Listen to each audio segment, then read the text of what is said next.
面对严控中正北路日前传出真高的加速气味，相对野水风雨、起火封锁脱离居民的风灾议案，议员林冠伟虽然肯定市府第一时间的作为，不过伫总日巡进一步追究加速外漏的真正原因，如何督促加速公司的广线电检甲太古换新，并提出具体预防甲改善方案，才有法度让民众安心。那这次的主要原因，局长是什么？这是主要外泄的原因是什么？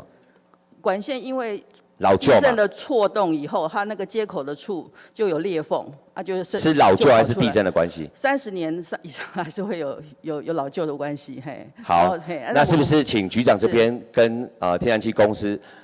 未来要怎么防范或防止这件事情发生呢？这个才是重点啊！大家都比较在意的是这个问题啊。议员表示，一旦有加速外漏甚至起爆的消息，引发的危害甲伤亡，拢会登上全国的版面，嘛，互民众相当惊吓。市长委特表示，日后就是透过科技检测来提早预防，降低可能的危险。可能现在又有科技又进步一点，我们可以用机器人去侦测那个浓度，是啊。但是以那样子那一天的情形来讲，